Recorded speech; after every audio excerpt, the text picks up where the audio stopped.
কে যে কার কাছে কি চান তা তারাই জানেন, আর উপরওয়ালা জানেন। কিন্তু ছেলেরা মেয়েদের কাছ থেকে কি চান সেটা বোঝা খুব একটা শক্ত ব্যাপার নয়।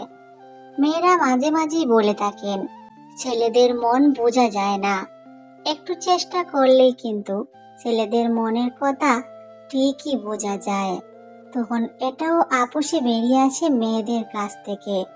একমাত্র কি দাবি করে থাকেন ছেলেরা? আসলে মানুষ মাত্রই আরেকজন মানুষের কাছে যা চায়, ছেলেরাও ঠিক সেটাই চান মেয়েদের কাছে। সেটা বিশুদ্ধ, নিখুঁত মনোযোগ। ছেলেরা সব সময় চান মেয়েদের সম্পূর্ণ মনোযোগ তার দিকে থাকুক। সেজন্য যে মেয়ে যত বেশি মনোযোগ দেন তারা তাকেও পছন্দ করেন বেশি।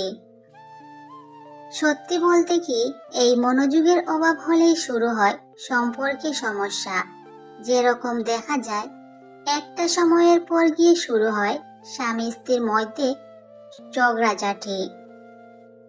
তার কারণ, দীর্ঘদিন একসাথে থাকতে থাকতে দুজনেই খুব চেনা হয়ে যান পরস্পরের কাছে। ফলে প্রথম আলাপের টানটা আর থাকে না, এবং সেটা নাকি একদমই সহ্য করতে পারেন না ছেলেরা। তাই অশান্তি বেড়েই চলে। শুধু দম্পতিরাই নয়, প্রেমিক প্রেমিকাদের ক্ষেত্রেও এই কথাটা খেটে যায়। এই যে ছেলেরা পাশ দিয়ে এক সুপুরুষ হেঁটে গেল এবং প্রেমিকা সেই দিকে একেবারে আলতো করে চোখ ফেললেই অশান্তি শুরু করেন। তার কারণ তো এটাই, তারা মনে করেন প্রেমিকা সম্পূর্ণরূপে তাকে মনোযোগ দিচ্ছেন না, দিলে তিনি অন্য পুরুষের দিকে তাকাতেনই না। আমরা হাজার চেষ্টা করলেও মনের অনুভূতিগুলি নষ্ট করে দিতে পারি না। সম্পর্ক না থাকুক, মন থেকে মনের সংযোগ শেষ পর্যন্ত রয়ে যায়। যখন একা থাকি তখন তোমার ভাবনা আমাকে আরো একা করে দেয়। তোমার ভালোবাসা যেখানে শেষ, আমার ভালোবাসা সেখান থেকে শুরু হয়।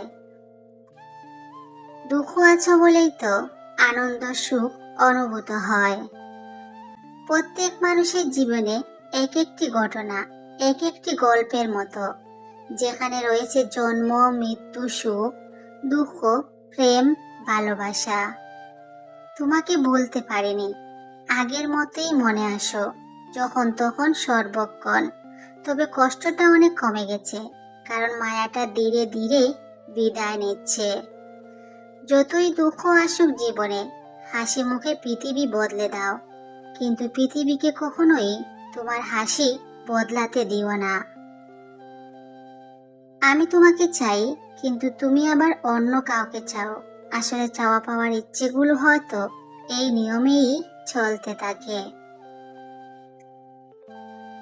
ভিড়ে ভরা শহরে আমি ভীষণ একা।